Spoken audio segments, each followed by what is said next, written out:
Here we go, everybody. He is the best in the business at doing the job that I think just about everybody listening right now would love to have. And yet, I suspect he hears all the time he should leave that job and go take one of those 32 high pressure jobs when it's real, as opposed to saying it on TV and then there are no stakes after you say it if it goes right or wrong. He also, along with dabbling with NFL draft stuff, he sits alongside our guy, Matt Money Smith, on LA Chargers broadcasts. He's the App State legend. He's an early advocate of the Jenga theory, and he's the host of Move the Sticks podcast. It's our old pal, Daniel Jeremiah. How are you, Pally? I'm doing great, buddy. It's so good to see you and to think, one of the great character traits is, people that don't change. And for you, since I've known you, to not even have changed your shirt, it just to me it speaks to how genuine an article you really are. And you're the one who is making changes these days because a year ago you were on and you admonished me right out of the Yeah. gate. You insulted me, you attacked me in 2024 because I didn't have earbuds in, and that shamed me to the point that I felt like, well, Daniel Jeremiah, like he's a big shot. Yeah. And if he says it, it must be true. So then I had to go and get myself earbuds. And now I look at you with the dangly headphones coming out of your head. Well, don't think that I still don't have them. Okay. So Yeah. this is, and Hmm. look, it even has my initials on there. Do you see that, Dave? Isn't that nice? Fancy. Uh, You said you're a but fancy I pants. found out apparently that this is gonna kill me. So I had to go to the safer route here because I want to see my grandkids. Okay, I want to be old enough to play with the grandkids. And apparently, I learned through an article that was sent to me on Instagram that had to be true.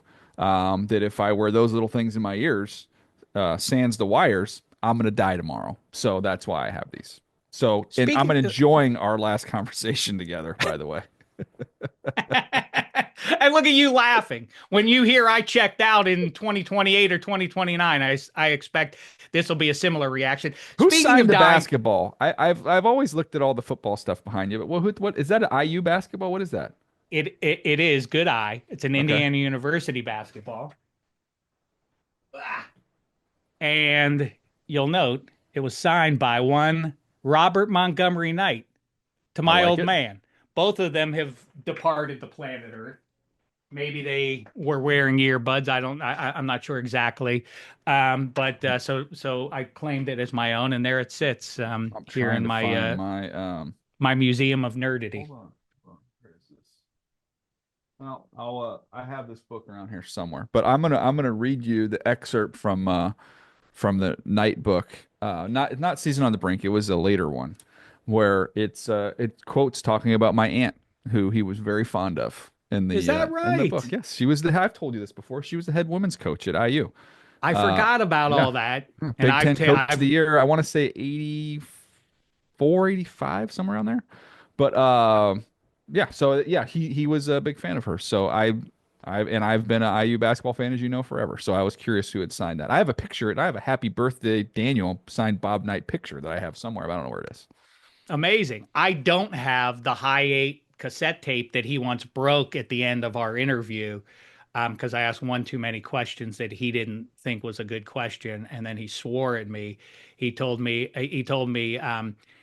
I asked him two questions, Hmm. and then he said, "Let me stop you right there." Um, I've told this story a million times, but very quickly. Yeah. I In my senior year, I pen him a letter and I say, "Hey, I know your thing is like you don't like journalists, but I want to show you that our Indiana University is churning out a better brand of journalism for the next generation. And I'd like to show you that if I could come over and interview you, Coach Knight, it would be a real cherry on top of my time here in Bloomington, Indiana." And I called a week later just to make sure he got the letter. Obviously, thought it was half a joke. Yeah. And the assistant, who later became famous because she had a potted plant thrown at her head Yes. Yes. by the aforementioned Knight, answered the phone. She said, "Yes, Coach Knight will see you next Wednesday on the floor after practice." And, I left my body for a minute and then I gathered my things in time to go down to the practice.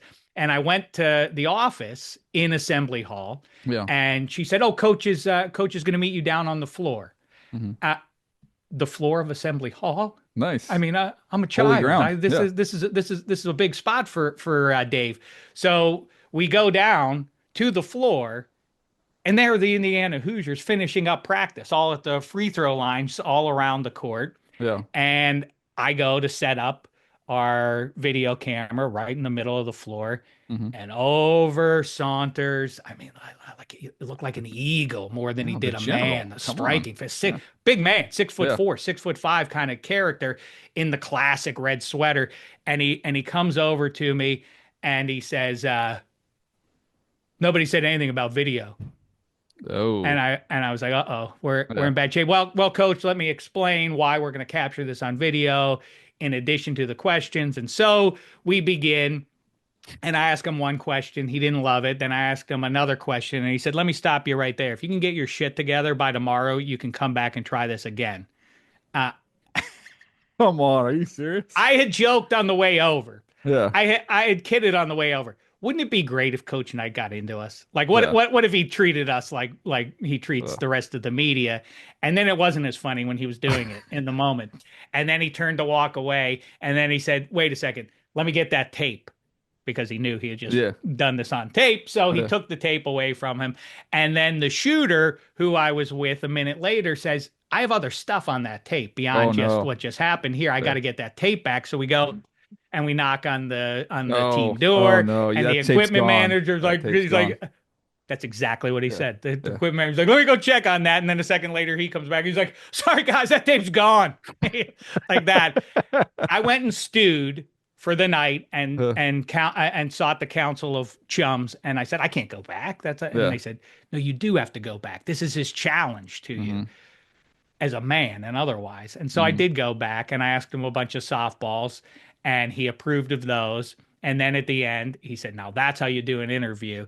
And then out of his back pocket, he said, "Here, I got something for you."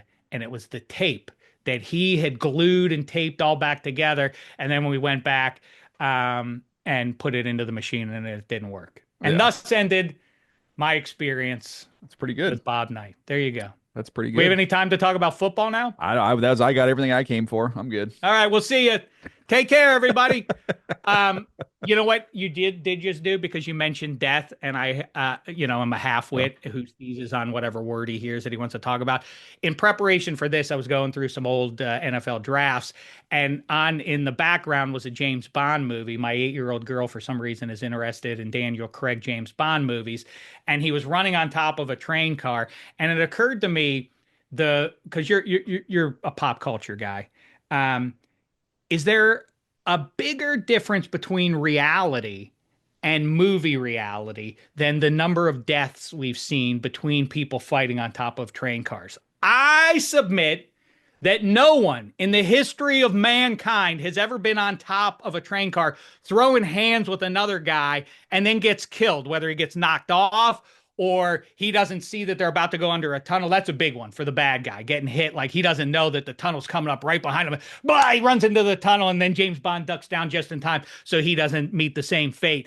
I think zero people in history have ever died fighting on top of a train car, whereas thousands have died in movies in that manner. How say you?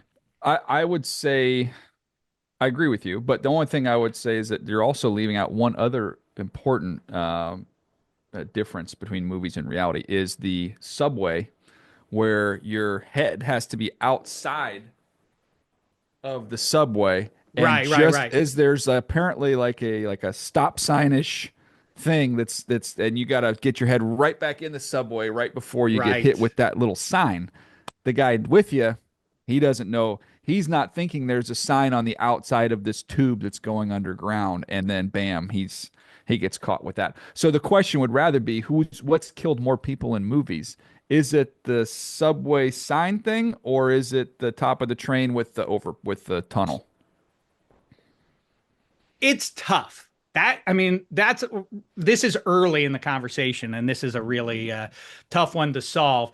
I don't know, because some percentage of the guys who fall off the train car, especially if they're good guys, they're going to catch on the side. Yeah. Like you you There's you always a think they're ladder. gone, I and mean, then how you'll many of look us over the haven't seen side the there. train with the ladder on the side, you know?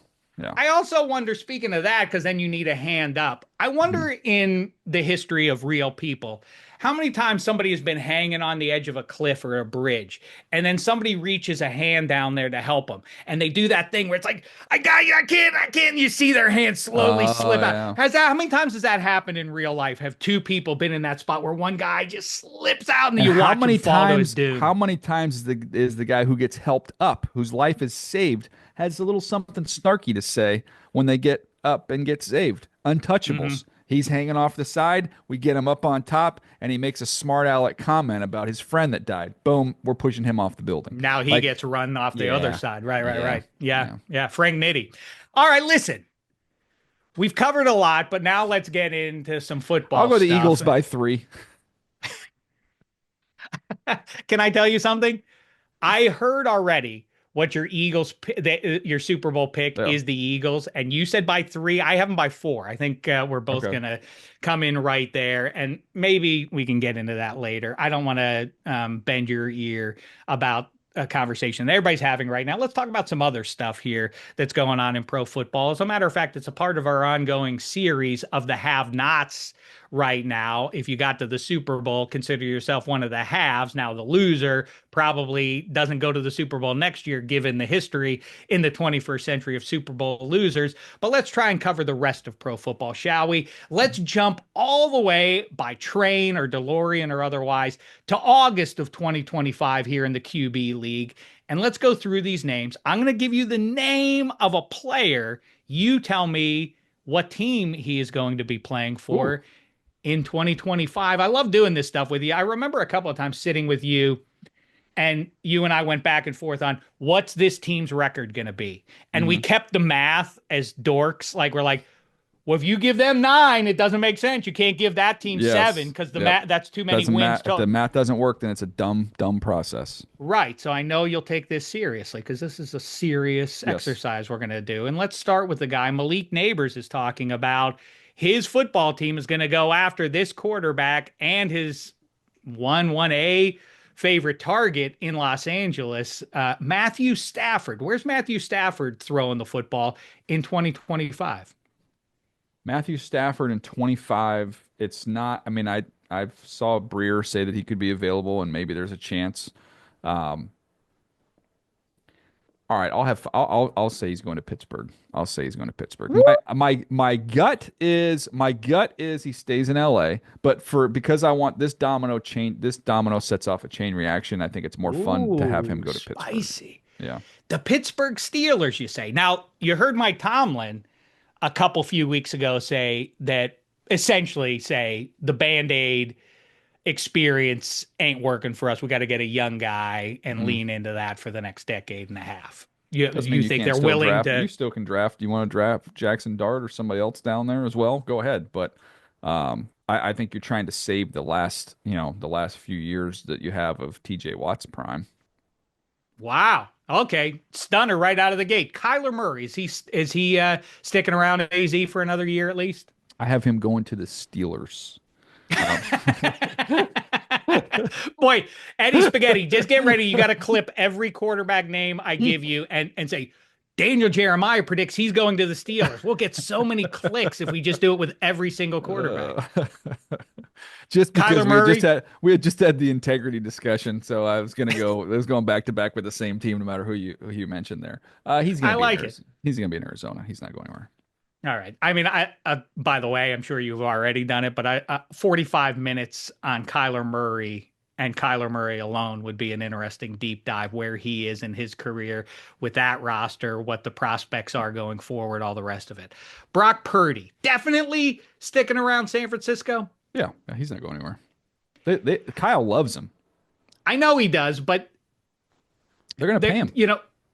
they are going to pay him, but the Hmm. only, it's not my money, so it's not my concern, not the team I root for or anything else, but doesn't it feel like on some level well, not on some level, strictly, it will be based on where he is on his career, and statistical measures and otherwise that will require him to be paid this amount of dollars because there's not going to be anyone bidding against the Niners. No, there's literally he remains a fascinating character because I think you can rightly say you couldn't drop him onto even playoff teams and expect to do well if Brock Purdy were your QB. If you put him on the Ravens as a for instance, they wouldn't be a great team, right?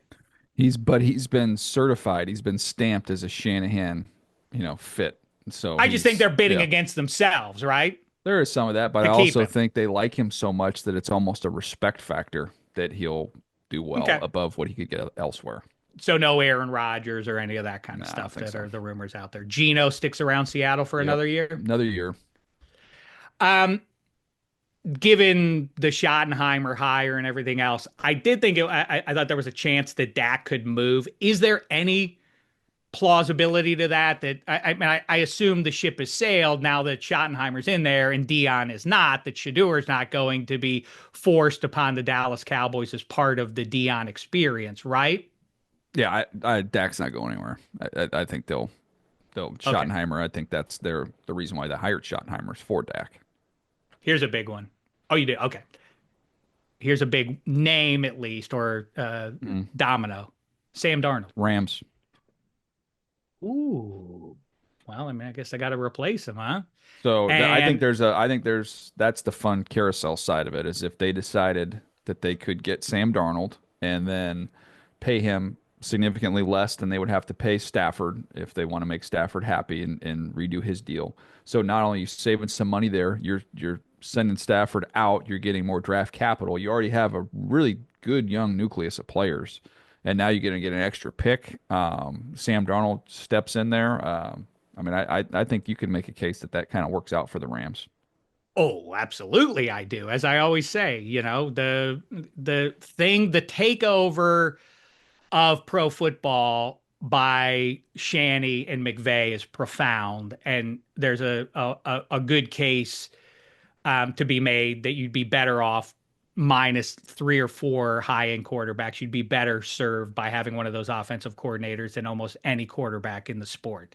Um, Next up, any chance Jared Goff gets a challenge this year from Hooker, or is that am I No, no? no. He's I thought fine. they just really coveted Hooker and what he might potentially bring, but with Nah, Ben Johnson out there, Goff's played too well there. I'm curious to see just, offensively what they look like, how the changes with the coaching staff, really massive changes in their whole coaching yeah, staff, offense and defense. So there'll be an interesting one because there are still gobs of talent on that team, but man, it's a lot of new voices. yeah, and all those defensive pieces are a lot of them return, but now both coordinators. Mhm.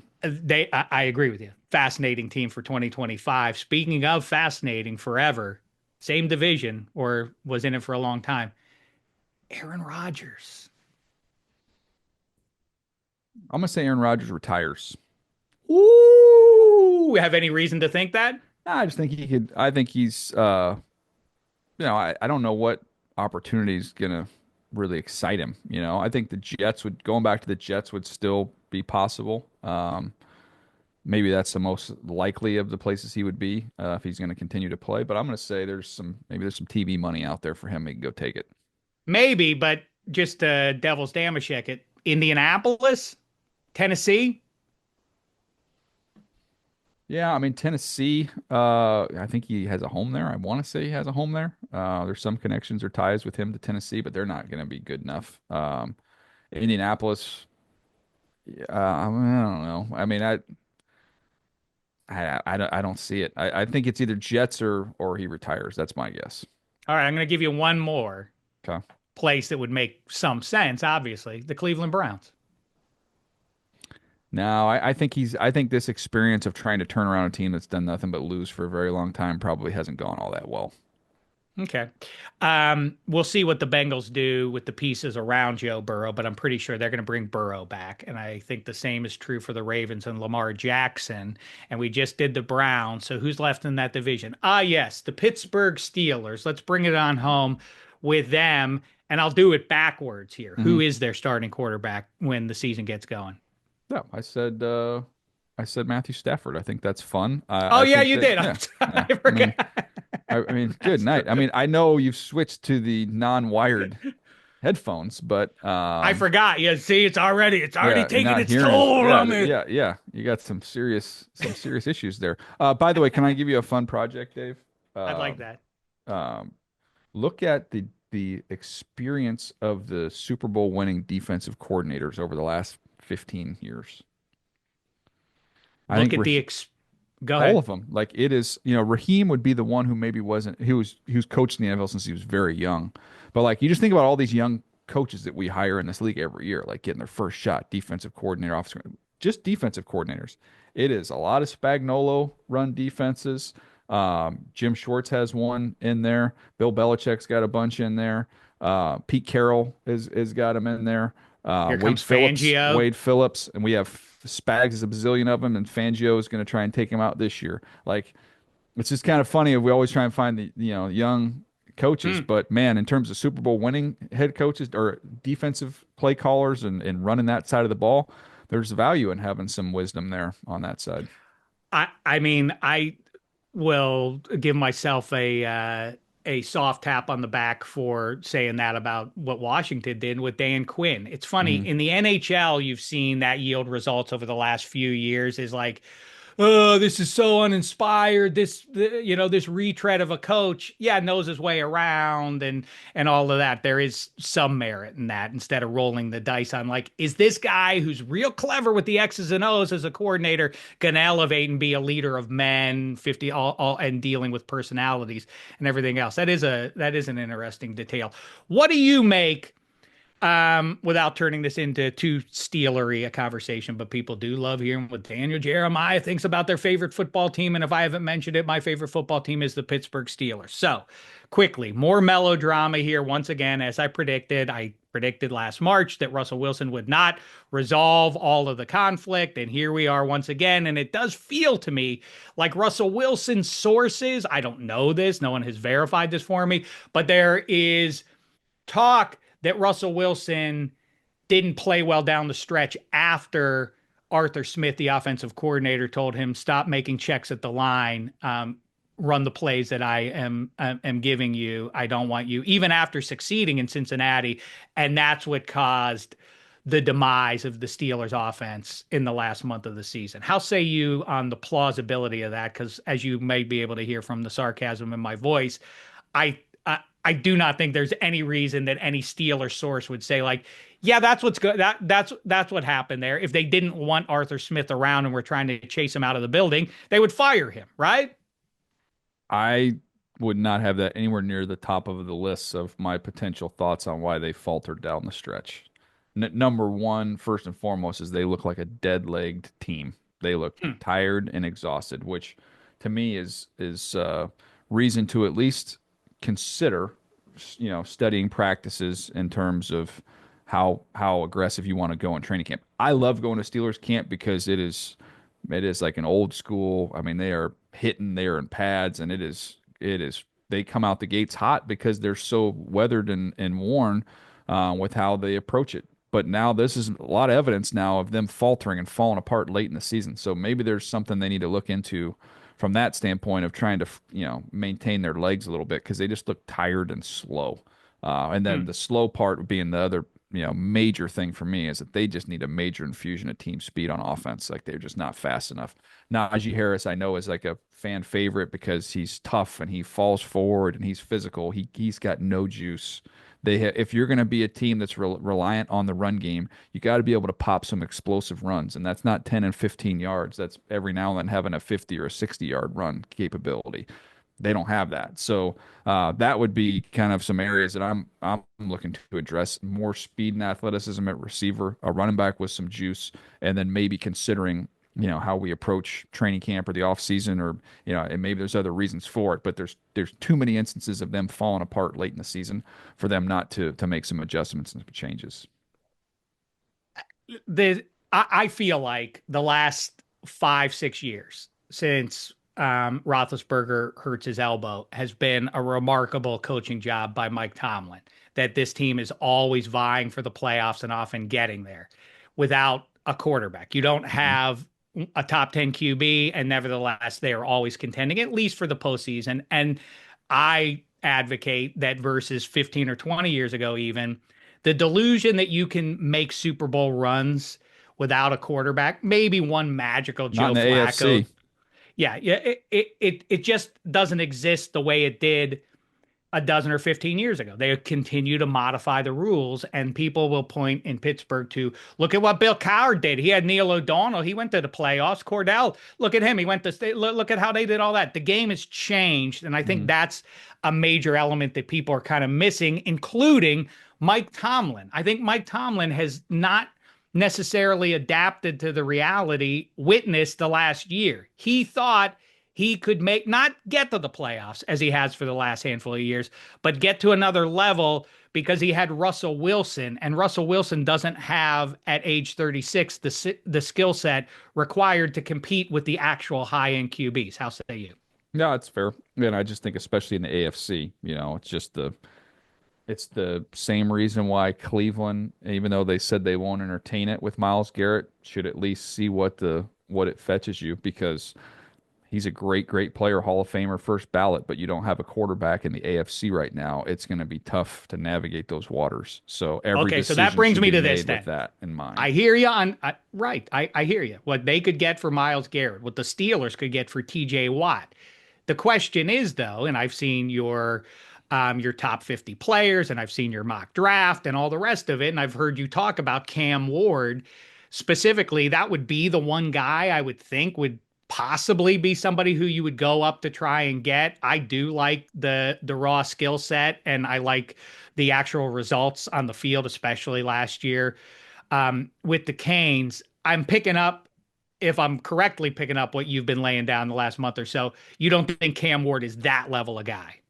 No, I mean, I think you can make a little move for him. I don't think, like, from where the Steelers are picking with that cost, I don't think that's worth it for this group. And I like Cam Ward the best. I think it's close with him and Shador, just totally different styles.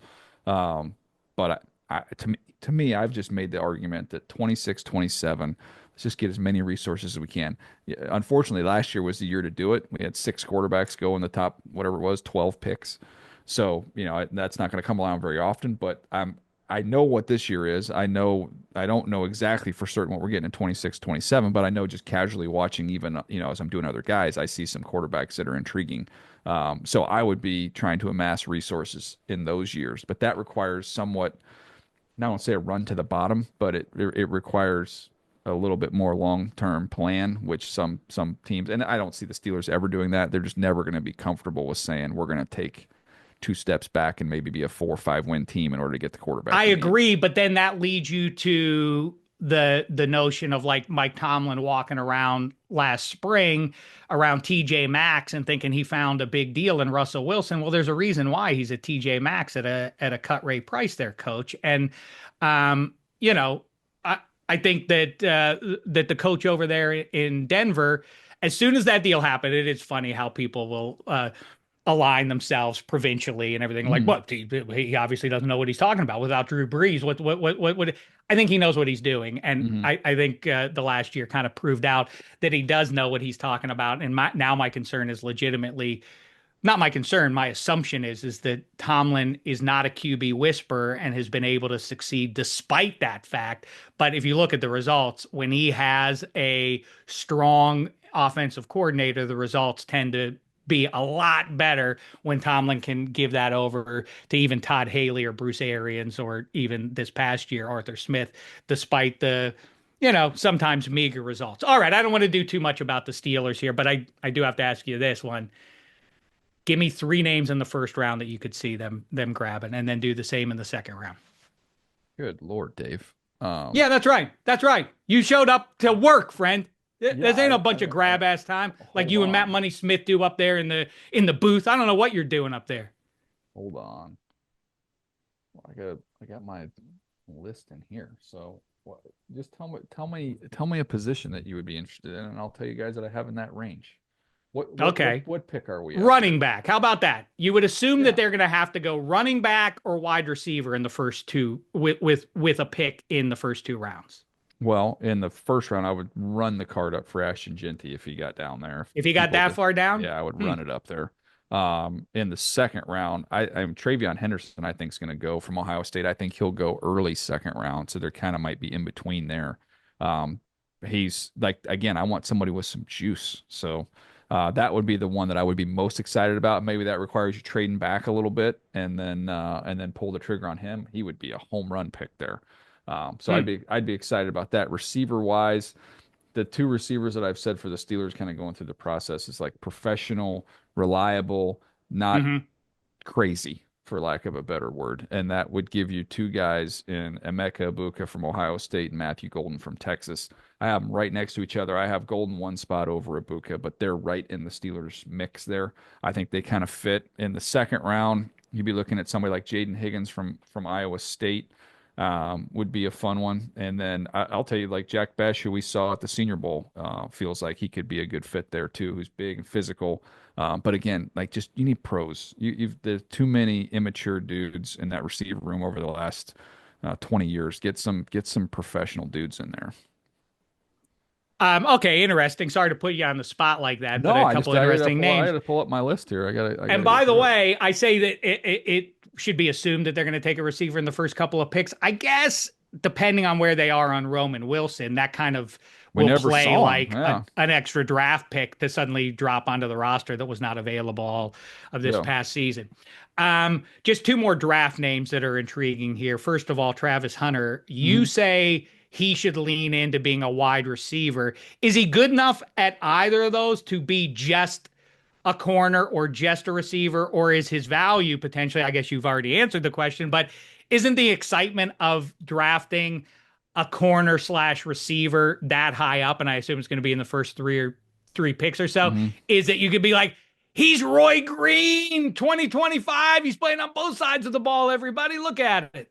Yeah, I think there's added value of saving a roster spot with that. I don't think you can carry the volume that he did at Colorado in the NFL. So Hmm. you got to major in one and minor in the others, and the other, and forever in the NFL they've done it the same way. You major in corner, and then it's just much easier to be a full-time corner with a package of plays on offense. Like that's we've seen that a zillion Hmm. times over.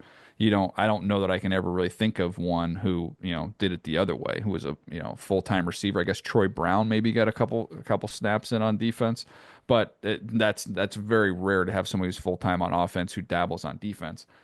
I think he's more impactful on offense. And if I were him or his agent, I would look at what top end wide receivers are making versus top end corners, and I would say, forget that. We're playing receiver. Like there's more, yeah, there's more for us there.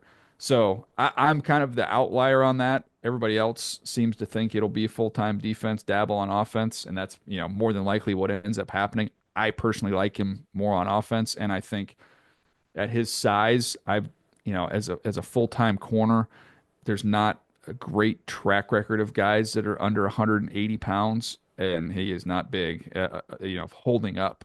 And I think of just a couple recent examples. Denzel Ward, who is a stud, top 10 pick. He's played great when he's been out there, but he's missed a bunch of time. He's had Right. issues. And then I go back to Jason Verrett, who was a great, talented player with the Chargers, but couldn't stay out on the field and couldn't stay healthy. So, and it's a lot of it's because it's just different in college. College, everything is spread out. You're kind of removed from the action in the run game, whereas in the NFL, you see a lot more condensed formations, and they are going to force your corners to have to tackle. So Hmm. you're 170 something pounds, and you got to tackle 220-pound back 8 times a game. 6 to 8 times a game. That takes a toll over a long season. So that's my concern there.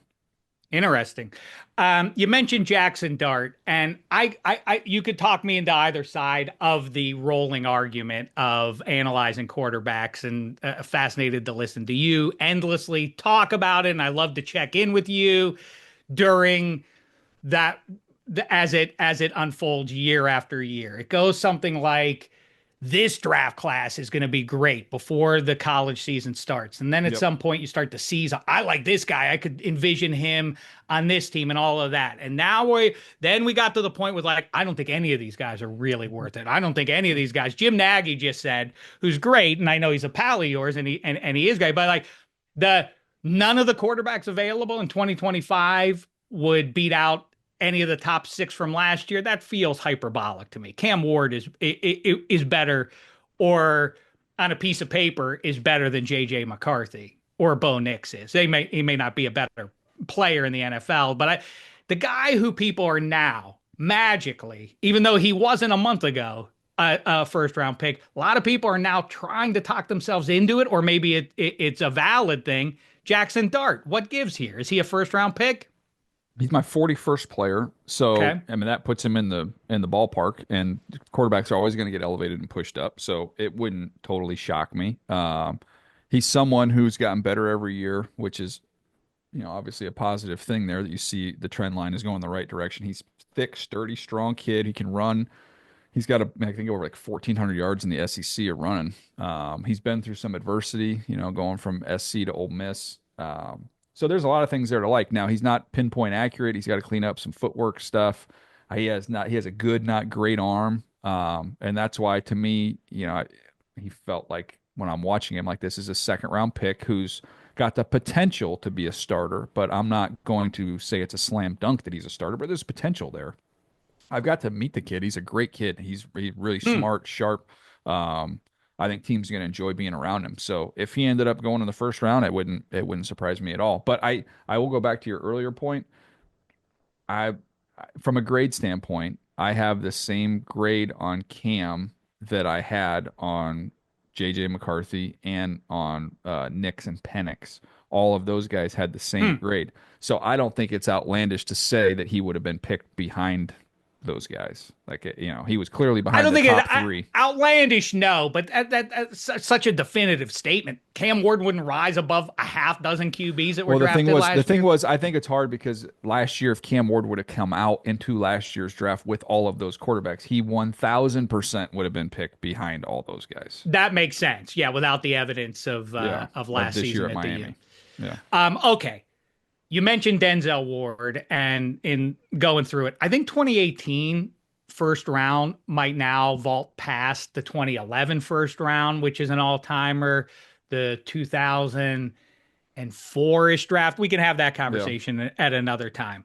2018, one team redraft, very top of the list. The Cleveland Browns select, as you may recall, Baker Mayfield. Hmm. In that first round, though, a lot of guys that are going to wind up in the Hall of Fame, including a couple of quarterbacks, Josh Allen and Lamar Jackson, Hmm. and the guy who, in my opinion, should have been the MVP this year, Saquon Barkley. He goes number 2 to the Giants there. If the Cleveland Browns had it to do over again, who would they take? Josh Allen.